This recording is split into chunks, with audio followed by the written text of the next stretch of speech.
y continúa el profesor Fernando Atria. Muchas gracias, señor presidente. Espero que con la nueva conexión que tengo no se repita el problema. Permítame hacer simplemente una pequeñísima recapitulación. Yo dije que yo he escuchado dos argumentos en contra de la constitucionalidad de este proyecto. El primer argumento consiste en decir que aquí hay un resquicio por elusión de las reglas sobre iniciativa. Por elusión de las reglas de iniciativa exclusiva del presidente de la República. Yo expliqué que ese argumento es doblemente incorrecto. Primero, porque esas reglas no se aplican a los proyectos de reforma constitucional. Y segundo, porque si se aplicaran y hubiera una contradicción entre esas reglas y el proyecto, entonces el proyecto sería, en caso de dictarse, un caso trivial de derogación tácita. Y el segundo argumento se refiere no a la iniciativa, sino al quórum, ¿no? El segundo argumento dice que este proyecto es un proyecto que modifica, o sea, que debería estar sometido al quórum necesario para la modificación del capítulo 3 de la Constitución, que es de 2/3, y se está tramitando sujeto al quórum de 3/5. Y ahí habría una segunda posibilidad de inconstitucionalidad. Y explicaba que este argumento tiene dos versiones, y ahí me quedé. En la primera de estas dos versiones, el proyecto es una modificación subrepticia del artículo 19, número 18. Por lo que el dar a este proyecto forma de disposición transitoria sería un intento de nuevo, elusión de la exigencia más alta de los 2/3. A mi juicio, la razón por la cual este argumento es incorrecto es, primero, que el proyecto se mueve dentro de los márgenes constitucionales fijados por el capítulo 3, hasta donde, perdón, hasta donde yo he escuchado, no ha habido impugnaciones del proyecto diciendo que su contenido es inconstitucional. Es decir, que el hecho de autorizar el retiro parcial de los fondos es contrario al derecho a la seguridad social. Ese argumento no se ha formulado y en general el supuesto de la discusión es que si este proyecto hubiera comenzado por iniciativa del presidente de la República, es decir, si en el origen de este proyecto hubiera un mensaje y no una moción, entonces este proyecto perfectamente podría ser un proyecto de ley. Y si podría ser un proyecto de ley, quiere decir que en cuanto a su contenido, este proyecto se mueve dentro del marco fijado por el artículo 19, número 18. En ese sentido, que este proyecto no agrega ni quita al derecho a la seguridad social. En segundo lugar, es un subterfugio que este proyecto se introduzca en la forma de una disposición transitoria.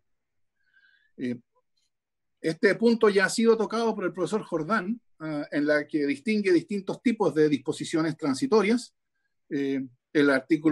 La disposición transitoria número 24 y la disposición transitoria número 13 y la disposición transitoria número 12 son todos casos en los cuales la idea de que las disposiciones transitorias son solo transición de un régimen normativo a otro se ha mostrado en la práctica chilena y con independencia de lo que opine el Consejo de Ministros español, se ha mostrado incorrecto. No es así simplemente en el caso chileno.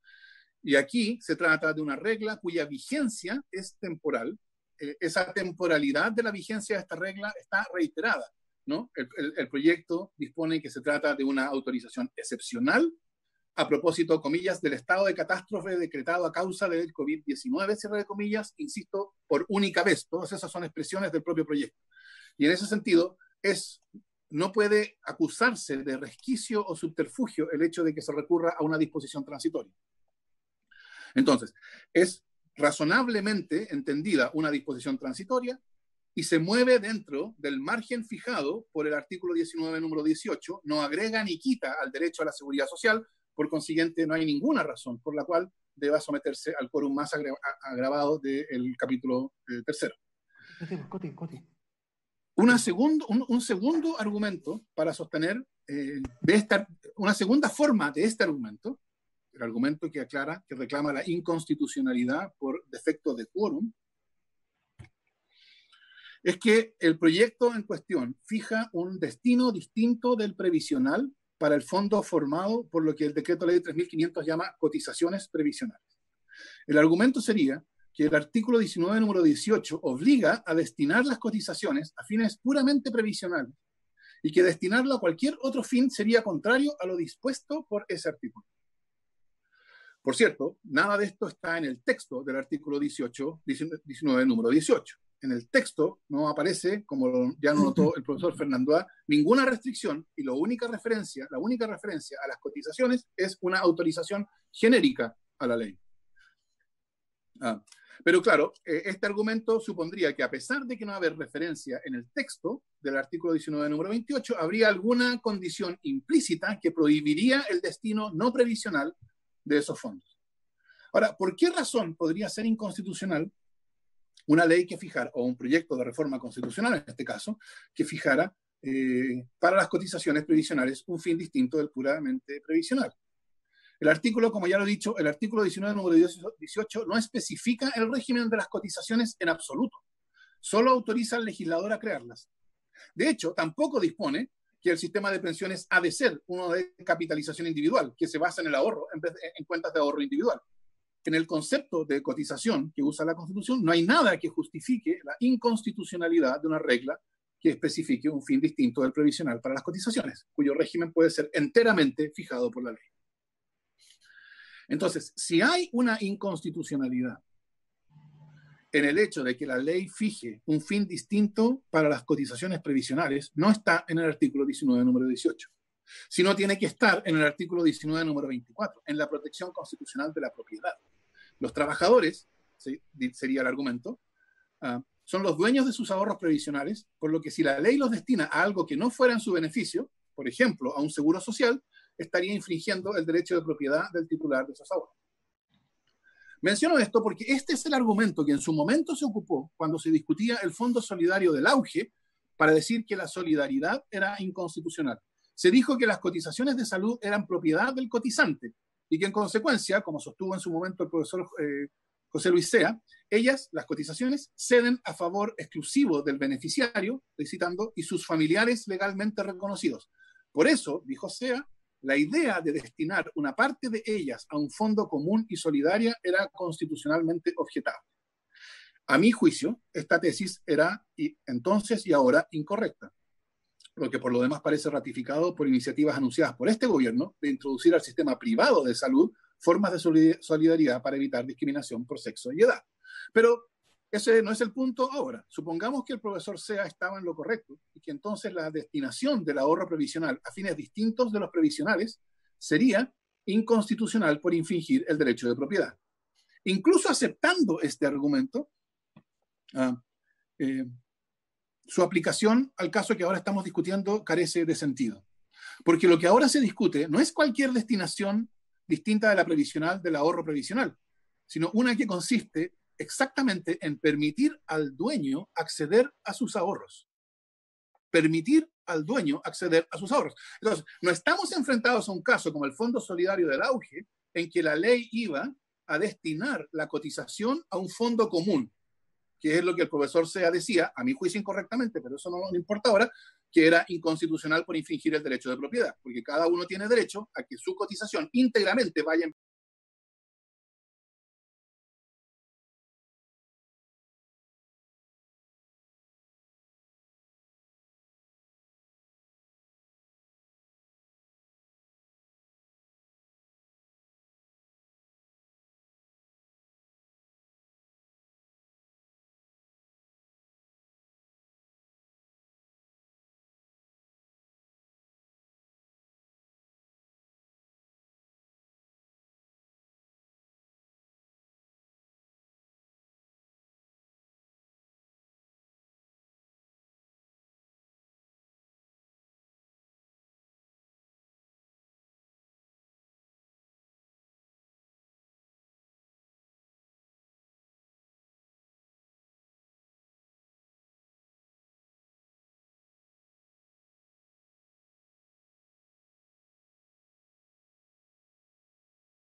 subterfugio es suficiente para evitar esa deliberación. A mi juicio, alegar que la derogación tácita es un resquicio o que para este proyecto es necesario un quórum excepcional de 2/3 es apelar a cualquier subterfugio con la finalidad de evitar la decisión de que se trata. Es una manera mucho más radical que interponer recursos de protección, de impedir la deliberación democrática, porque esos subterfugios de ser exitosos estarían mostrando que las AFP son más constitucionales que la propia Constitución. Que si se trata de defender las AFP, vale redefinir la idea de derogación tácita contenida ya en el Código Civil o extender del modo más indiscriminado posible las reglas que limitan la deliberación democrática. Sería una manera de decir que las AFP son más importantes que el propio principio democrático. Me permito decir, señor presidente, que es importante que ustedes, senadores, tengan presente lo que está en juego hoy. Con independencia de la posición, evidentemente, que cada uno asuma en el debate previsional, con independencia del juicio que a cada uno merezcan las AFP, supongo que no es algo controvertido, no digo algo controvertido, cuando observo que durante los últimos años, los últimos 10 años o algo así, se ha ido generalizando en la ciudadanía un rechazo considerable a las AFP. Como decía antes, uno podrá pensar que se trata de un rechazo justificado o injustificado, pero no puede, creo yo, negar esta creciente deslegitimación de esas instituciones que ha llegado al punto de manifestarse en multitudinarias marchas en varias ciudades del país. Y frente a esta creciente reclamo y protesta ciudadana, ¿qué es lo que los ciudadanos han observado a la política institucional hacer? ¿Cómo la política institucional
Bien, presidente. Entonces, no sé si Jorge está por ahí. Veo que no lo veo en pantalla. Estoy aquí, presidente. Quiero mantenerme de incógnito para no se corte la voz.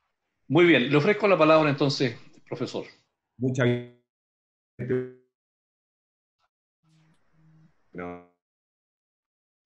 Presidente, el primero es que una reforma como la que está en consideración requiere ser aprobada por los 2/3 de ambas cámaras, por cuanto hace excepción a 3 reglas contenidas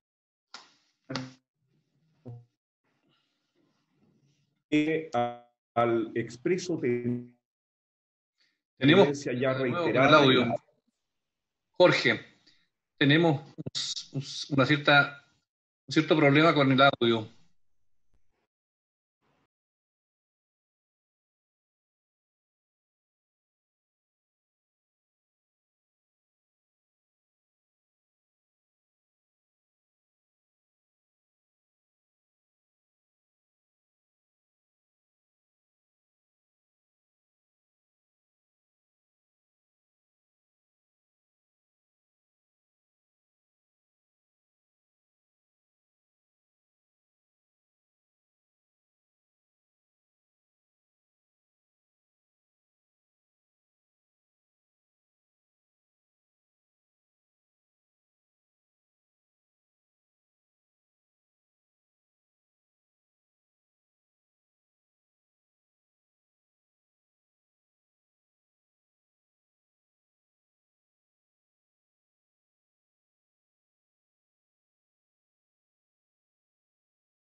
de seguridad social vinculadas a estados de vejez y de necesidad que son consecuencia de la vejez y sobrevivencia.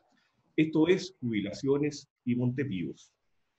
En sentencia del año 2001, el mismo tribunal, razonando sobre la base del artículo 19, número 18, dijo, es una propiedad que ha nacido afectada a una finalidad específica, generar pensiones, el afiliado solo puede usarla con ese fin. Es más, en dos sentencias dictadas en mayo del año 2020, se debatía la posibilidad de que personas retiraran sus fondos de pensiones. El tribunal, por 9 votos, la unanimidad de los miembros del tribunal, todos ellos permanecen en sus cargos, razonó así para rechazar esa posibilidad.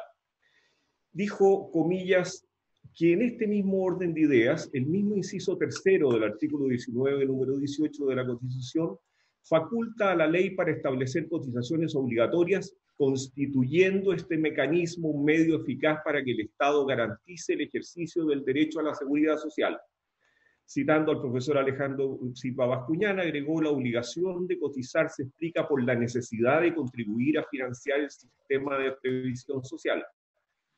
Aún más perentorias son las conclusiones del considerando 30 de esa sentencia. No puede olvidarse, dijo el tribunal, que el destino de los fondos previsionales es para cubrir únicamente las prestaciones a que se refiere el decreto ley 3.500, como son las pensiones por vejez, por invalidez, por sobrevivencia, lo cual permite asegurar el efectivo ejercicio del derecho a la seguridad social, cuya supervigilancia está a cargo del Estado. Remató esta afirmación diciendo lo siguiente el Tribunal Constitucional. Destinar tales fondos a otros propósitos, entonces, desvirtúa la finalidad que persigue la seguridad social, ya que en los beneficios que otorga un sistema de seguridad social hay un interés general comprometido. Entonces, mi conclusión, presidente, es que destinar todo o parte de un fondo que se ha formado a partir de cotizaciones obligatorias a finalidades distintas a la de la seguridad social contradice de manera clara y ostensible la frase final del inciso tercero del numeral 18 del artículo 19.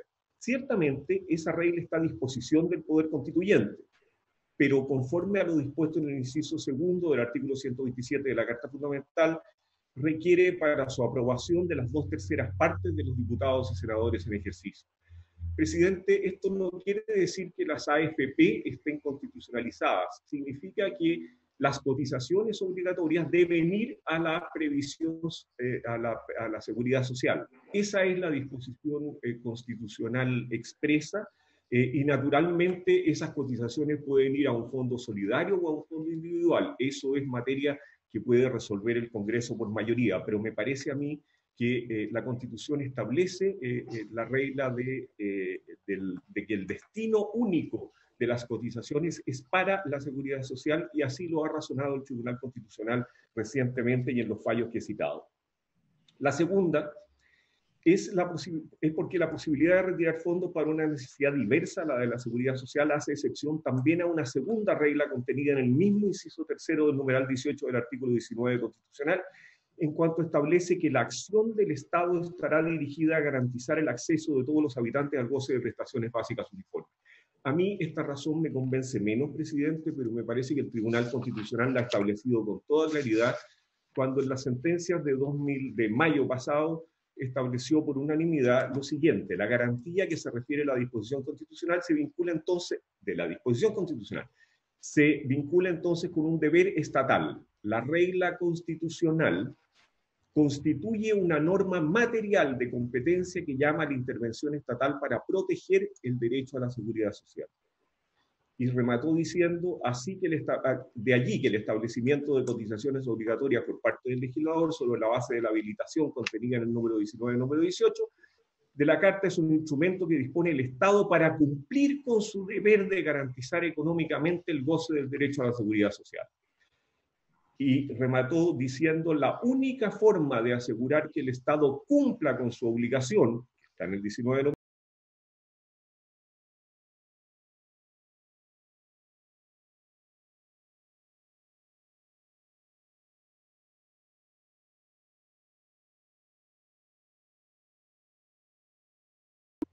en consecuencia, concluyo que para el Tribunal Constitucional, de manera unánime, es el numeral 18 del artículo 19 y no otra norma de inferior jerarquía la que obliga constitucionalmente al Estado y por ende a todos sus órganos a que los fondos previsionales tengan el único objetivo de financiar las pensiones propias de la seguridad social. Una tercera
pandemia. Esta tesis debiera zanjarse sobre la base de determinar qué es y qué no es seguridad social. Las precisas fronteras de una rama del derecho o de cada rama del derecho no están fijadas por la ley, sino que están fijadas por una tradición cultural. Yo en esta materia no entro, presidente, había que consultarle a un experto en seguridad social. Pero más allá de los debates doctrinarios de qué es y qué no es seguridad social, me parece que hay dos objeciones a esta idea que creo la hacen inviable. El primero emana de la finalidad que el Tribunal Constitucional ha entendido deben tener las cotizaciones, las que según establecido deben estar destinadas únicamente a cubrir las contingencias de vejez y de invalidez. Es la misma que ya hacía, no puede olvidarse del Tribunal Constitucional en mayo pasado por 9 votos, al efecto, como ya se ha señalado en esta sentencia, el destino de los fondos previsionales es para cubrir únicamente las prestaciones a que se refiere el decreto de ley 8500, como son las pensiones por vejez, por invalidez y por sobrevivencia. Yo entiendo esa expresión como una exigencia constitucional de un solo destino de las cotizaciones, sin perjuicio del sistema previsional que existe. La segunda, y aún más clara me parece a mí, es que la seguridad social cubre contingencias. El proyecto, al permitir el retiro de manera universal, no podría inventarse que tenga por objeto cubrir una contingencia. Para que ello pudiera sostenerse, el retiro tendría que realizarse solo a las personas que han perdido su trabajo o disminuido sus ingresos. Esto es para aquellos a quienes la pandemia les haya significado pérdida de ingresos. Por estos motivos, presidente, arriba la convicción, más allá de cualquier duda razonable, que pase el proyecto en la manera que viene de la Cámara, se requiere el voto favorable de 2/3 de cada rama de este Congreso Nacional o destinarse a una finalidad de seguridad social que podría, a condición naturalmente de que se cubriera solo a las personas que han visto disminuidos sus ingresos, pues de lo contrario me parece muy difícil sostener que sea de seguridad social. El segundo punto, presidente, solo si tuviera tiempo, es una cuestión más bien institucional. No sé si alcanzo a exponerla, solo serían 2 o 3 minutos. Sí, por favor, profesor, siga. Muy breve, presidente, porque la he escrito. Una segunda consideración que quisiera hacer, perdón, solo para concluir esta primera parte. Yo creo que sostener que una reforma constitucional es inconstitucional por fondo es imposible en la legislación chilena. O sea, si esto se aprobara por 2 tercios, no podría estar absoluto que tenga una objeción constitucional. La segunda cuestión que quiero plantear no es estrictamente constitucional, pero sí de funcionamiento institucional del sistema político. El sistema político chileno es presidencial y un pilar básico de su funcionamiento es el de la iniciativa exclusiva del presidente sobre el gasto público y el sistema previsional. Estas provisiones tienen una larga tradición que se ha sentado en la constatación empírica y generalmente de que iniciativa en materia de gasto, visión, entrar en crisis el funcionamiento del sistema económico chileno. Así fue como, luego de constatarse la severa crisis política a la que había llegado el parlamentarismo de facto que rigió desde la Revolución del 91, la Constitución del año 25 dispuso la iniciativa exclusiva del presidente respecto de la ley de presupuestos y agregó también los suplementos. No obstante ello, y motivado fuertemente por iniciativas parlamentarias que significaban aumento del aparato estatal y de remuneraciones fiscales, nuevamente se edificó un consenso acerca de la necesidad de reforzar esa iniciativa exclusiva del presidente como único modo de hacer frente al flagelo de la inflación. El acuerdo se alcanzó bajo los gobiernos radicales en 1943. Se agregó la iniciativa exclusiva entonces al presidente para crear nuevos servicios públicos o empleos rentados, y para conceder y aumentar sueldos y gratificaciones al personal de la administración pública, de las empresas fiscales y de las instituciones semifiscales, agregándose que el Congreso rechazara o disminuir, pero nunca aumentar las que el presidente le propuso. El programa incluía la iniciativa de las jubilaciones, montepíos o pensiones, pero esto se rechazó. Eso hizo crisis nuevamente en el año 1900, durante los gobiernos siguientes, vino a ser enfrentada esa crisis exitosamente durante el gobierno de Frei Montalva, la que se puede llamar 1970, en la que se volvió a reforzar la iniciativa exclusiva. Las expresiones, en caso alguno sostengo que el sistema presidencial necesite de esta iniciativa exclusiva reforzada. De hecho, en el presidencialismo de los Estados Unidos de Norteamérica, el presidente simplemente no tiene iniciativa de ley. La historia constitucional de Chile, dado su régimen electoral, el sistema presidencial solo ha podido funcionar con presidencial reforzado. ¿Puede alterarse el régimen presidencial chileno? Ciertamente que puede hacerse. Y hacerlo en materia de 3/5 y no de 2 tercios. A mi juicio, presidente, y esto es lo que quisiera reflexionar, es que debe ser reemplazado el régimen político. Los reemplazos requieren de sustituciones orgánicas y coherentes y exigen revisar los sistemas electorales y todo el sistema de control y contrapesos entre los poderes del Estado. Mi tesis, señor presidente, es que el sistema presidencial chileno, su sistema político, no ha funcionado y no funcionará con 2 ministerios de Hacienda. El sistema político chileno, el que tenemos, requiere llamada billetera fiscal de sola mano.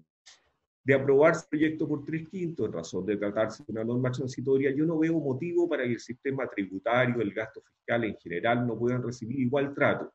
Pienso que el sistema que tenemos por esa vía se desarticula, sin que el que lo coherencia. No pretendo, presidente, sumarme a ninguna campaña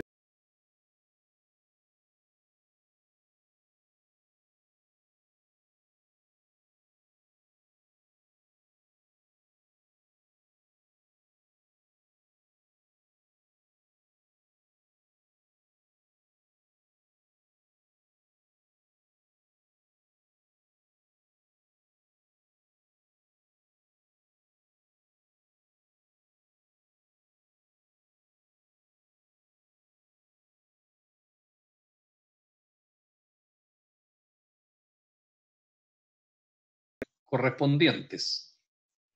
Entiendo, señor secretario, que hemos completado los profesores de Derecho Constitucional invitados.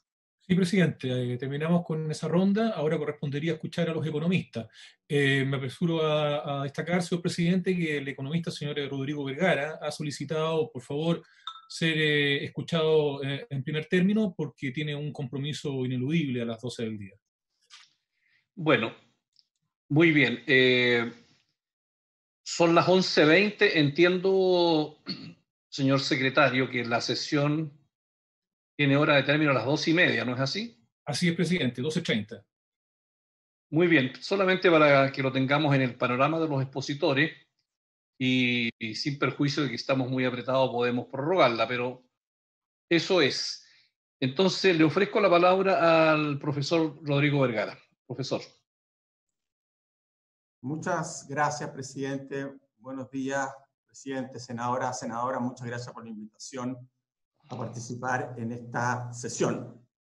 Voy a hacer en mi presentación, que voy a hacerla lo más breve posible, 3 puntos. Primero que nada, voy a hacer una opinión sobre el fondo del proyecto y por qué creo que permitir el retiro de fondos de pensiones anticipado es una mala política pública que socava los cimientos de un sistema de seguridad social. De cualquier sistema de seguridad social, no el que tenemos en Chile, sino que de cualquier sistema de seguridad social. Quiero también mencionar brevemente los efectos esperables en el mercado de esta política. Y finalmente, mi tercer punto va a ser los efectos redistributivos. Partamos entonces con el primer punto. Los sistemas de pensiones en el mundo existen porque los individuos no ahorran o no ahorran lo suficiente para su vejez. Algunos porque ven que el futuro lo ven muy lejano, uno parte trabajando a los 20, 25 años, se va a retirar a los 65, son 40 años, se ve el futuro muy lejano y por lo tanto no ven la necesidad de ahorrar para la vejez. Y otros porque simplemente se les hace muy difícil ahorrar. Y por eso es que el Estado los obliga a ahorrar o cotizar para su vejez. Si todos fuéramos perfectamente previsores, el problema sería menor y no habría necesidad de forzarnos, pero la realidad no es así y por ello el Estado, en todo el mundo, implementa este ahorro o cotización forzosa. Esto es independiente del sistema de pensiones que tengamos, tanto en un sistema de reparto, en uno de capitalización o en uno mixto. En todos es igual, en todos existe este ahorro forzoso para hacernos acreedor de una pensión hacia el futuro. Si permito sacar los ahorros, ¿qué sentido tiene entonces el forzar ese ahorro? La verdad es que se pierde el sentido de la previsión social, que es este ahorro obligatorio para la vejez. Además de perderse el sentido de la previsión social.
Más aún teniendo en cuenta que tiene un beneficio tributario, al cual me voy a referir más adelante.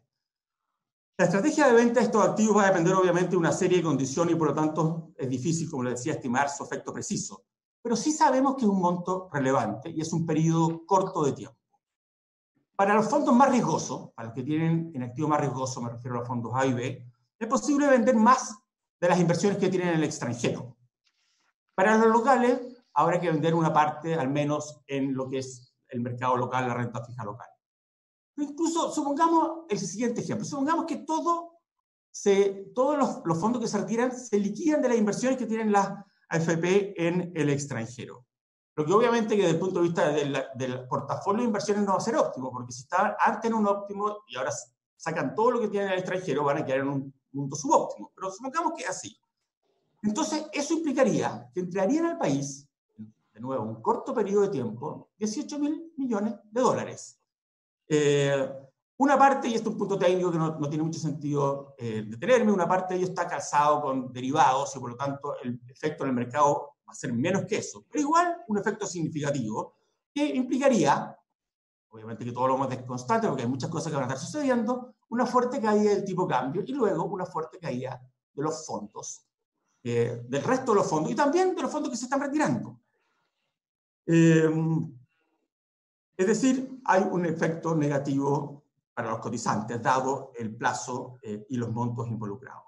Obviamente, ellos sin contar con los efectos macroeconómicos adicionales que se pueden producir producto de esta masiva liquidación de moneda extranjera, caída del tipo de cambio y efecto negativo sobre el sector exportador, que evidentemente es un sector que en las actuales condiciones necesitamos que esté particularmente fuerte para la reactivación. Si una parte se liquida, como uno cabría esperar, en el mercado local, entonces va a tener un efecto sobre el precio de los activos en que están invertidos los fondos de la AFP. Eso también entonces va a tener un efecto negativo sobre los fondos y sobre también el retiro. En el fondo voy a tener que vender más para retirar lo mismo. Por supuesto que, dado esto, lo que uno podría argumentar, o lo que cabría hacer, y yo creo que lo que habría que hacer si prospera este proyecto, es que instituciones como el Banco Central, el fisco y los reguladores pueden tomar medidas para mitigar estos efectos. Pero el punto está es que no son efectos menores, y que este tipo de consecuencias se debe tener claro al adoptar este tipo de medidas. Es cierto, se argumenta por ahí, que una medida como esta tendría un efecto positivo desde el punto de vista macroeconómico porque implicaría mayor ingreso disponible para las personas que lo gastarían. Yo creo que no hay ninguna duda al respecto. Pero también creo que hay formas bastante mejores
¿No le parece, señor presidente, que el hecho que tanto ustedes como yo estemos recibiendo este subsidio del Estado es tremendamente injusto?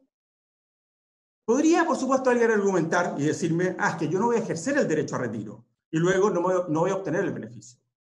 Está muy bien, pero a mí el mero hecho de que se esté dando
cotizantes se disminuyó del orden de los 325.000 personas, por lo cual si a ello le sumamos el mayor número de afiliados, tenemos que finalmente tenemos registrado que del orden de los 375.000 trabajadores dejaron de ser cotizantes en el sistema, por lo cual podríamos entender que esos son personas que hoy día han perdido sus ingresos, que hoy día han tenido una reducción en sus ingresos en sus hogares. Eso representa un 3,4% total de afiliados, por lo cual acá estamos hablando de una reforma que permite el retiro al 100% de los afiliados, siendo que, de acuerdo a la información administrativa que hoy día tenemos, de los que imponen, de los que aportan recursos, de los que cotizan en el sistema de ahorro individual, solamente un 3,4% podríamos asumir que tuvo efectivamente una baja en sus ingresos. ¿Cuál es el máximo monto que se pudiera retirar, no es cierto? A ver, sabemos que si bien la reforma plantea un piso mínimo de retiro de 1 millón de pesos, sabemos que la gran mayoría, una buena parte de los quienes hoy día tienen fondos en el sistema de administradoras de fondos de pensiones, no podrán retirar esa cantidad de fondos, ¿no es cierto? Vemos ahí que un 5% podrá retirar como máximo 50.000 personas.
Acá yo sé que la reforma legal que se aprobó desde la Cámara de Diputados no considera este fondo de reintegro para paliar la baja futura de las pensiones, ¿no es cierto? Tengo entendido que desde algunos senadores se ha planteado la idea de reimpulsar, de replantear, de presentar nuevamente indicaciones en esa línea. Entonces, si estamos pensando nuevamente en la reintegración fiscal,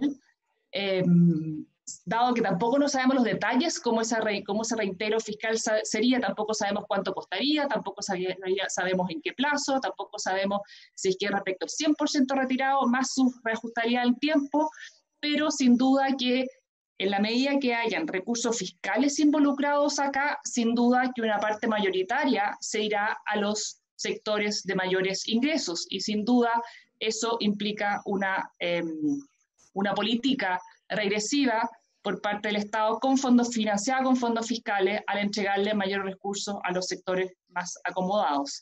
Y por otro lado, si se plantea el tema, ya sea junto con el reintegro fiscal o en vez de cotizaciones adicionales, quedan dos preguntas abiertas y se generan dos escenarios. Estas cotizaciones adicionales, por ejemplo, si son solamente para aquellos trabajadores que retiraron recursos de su fondo de pensiones, estaríamos generando dos tipos de trabajadores. Unos, los que retiraron fondos y por ende sus empleadores tendrán que pagar un monto mayor por esos trabajadores, lo que finalmente implica que esos trabajadores implicarán una carga mayor a los empleadores en relación a aquellos trabajadores que no retiraron los fondos, por lo cual los empleadores no tendrán que reintegrar esos recursos. Y el segundo escenario es que a todos los trabajadores, respecto de todos los trabajadores formales, finalmente el Estado, sus empleadores, tendrán que aportar una cotización adicional, tanto los que retiraron y los que no retiraron. En ese caso, habrá un subsidio cruzado entre aquellos que no retiraron hacia aquellos que retiraron, así como también aquellos trabajadores que ingresarán al campo laboral, que ingresarán a futuros trabajos y que hoy día no están cotizando en el sistema, por lo cual no podrían hacer retiros del sistema, pero sí a futuro, a través de sus empleadores, tendrán que aportar a aquellos trabajadores que sí hicieron retiros. Pero ¿cuál es el costo finalmente? Porque acá el costo no es solamente lo que hoy día está retirando, sino básicamente es lo que deja de ganar a partir de la rentabilidad que la inversión de esos fondos genera. Acá si, por ejemplo, suponemos que una persona de 30 años hoy retira 1 millón de pesos, ese millón de pesos a los 65 años serían casi del orden de los 4 millones, si suponemos una rentabilidad real anual del orden del 4%. Es decir, esto, si bien se ha planteado una discusión de por qué esto va a tener un costo para el que retira, si los fondos son del que retira, que efectivamente es así, el costo está dado por lo que deja de ganar a partir de la rentabilidad que generan esos fondos. Acá, el que retira recursos va a tener un daño, va a generar menores recursos para sus futuras pensiones y para sus futuras eventualidades cuando tenga de jubilación. Ahora, si comparamos, por ejemplo, la situación de la propuesta que hoy día planteamos y que tengo entendido que ya comenzó su tramitación legislativa la semana pasada, si una persona, por ejemplo, retira 2.600.000, que es el monto máximo que el gobierno planteaba como préstamo blando que el Estado entregaría, al año 2025, que es el año al cual tendría que haber pagado ese préstamo, esos 2,6 millones ya serían 3.163.298 pesos de haberlos mantenido dentro de su sistema, dentro de sus ahorros de pensiones. Y si tiene 45 años y retira, hoy podría acceder en caso de acogerse a este crédito blando, tendría esos 2,6 millones se traducirían en 5,7 millones al momento del retiro al año cuando haya cumplido 65 años. Por lo cual esto sí tiene un costo para el trabajador, sí tiene un costo alternativo blando a tasa de interés igual a 0, endeudarse a 0 versus invertir recursos a una tasa de una rentabilidad, un costo para quien hoy día estaría retirando sus fondos.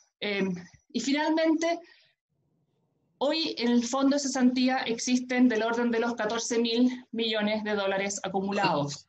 De acuerdo al acuerdo que se firmó a mediados de junio, en el cual no estuvo presente esta discusión respecto del potencial retiro de fondos del sistema de pensiones, ahí se habló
el cual de alguna forma genera un futuro fondo de reparto, futuro fondo que posiblemente también pudiera ser capturado y pudiera ser presionado para definir su uso en otras causas.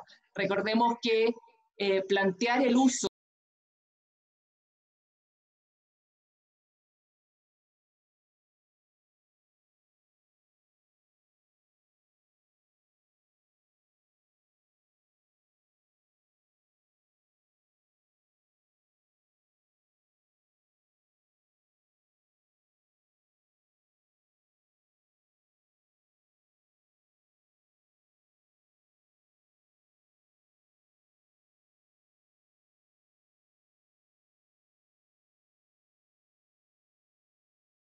aporte solidario para la vejez, busca fomentar una mayor cotización, busca fomentar una mayor formalidad, ¿no es cierto? Que en la medida que haya más años de cotización, también haya mayor beneficio por ese lado.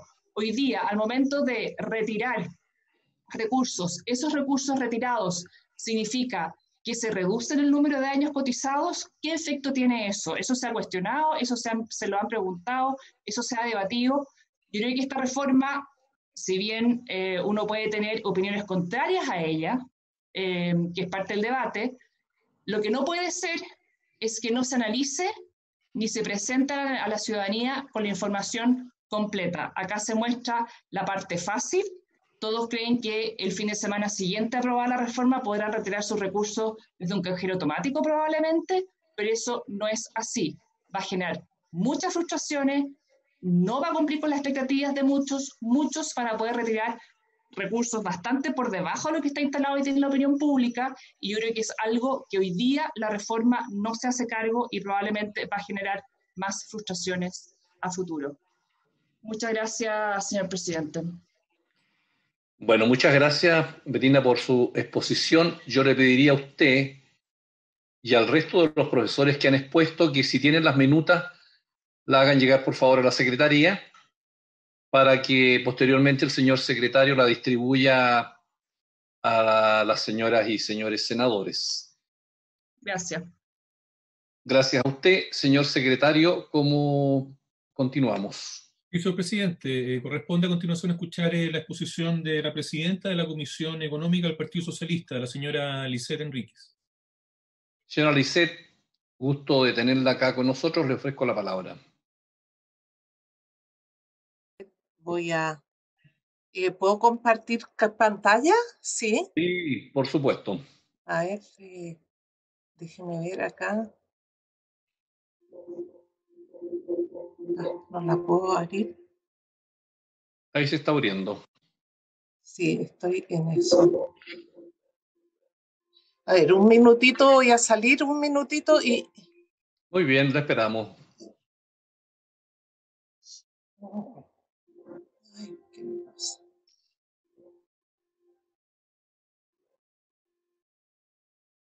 ¿Qué no? A ver, voy a abrirla acá.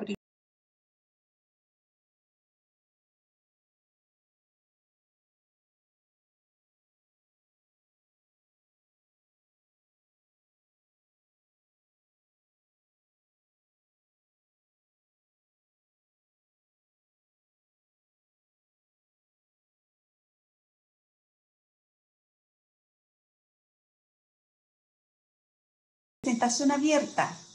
¿Ah? Sí. Tiene que tener la presentación abierta para compartirla. Sí, eso es lo que estoy tratando de decir, pero no me deja salir esta cosa. Algo se trancó, a ver. Voy a salir un minutito. Señor secretario, suspendemos por un minuto para que la señora Lisette lo haga con toda tranquilidad. Muy bien, presidente. Se suspende por un minuto. Muy bien. Ay.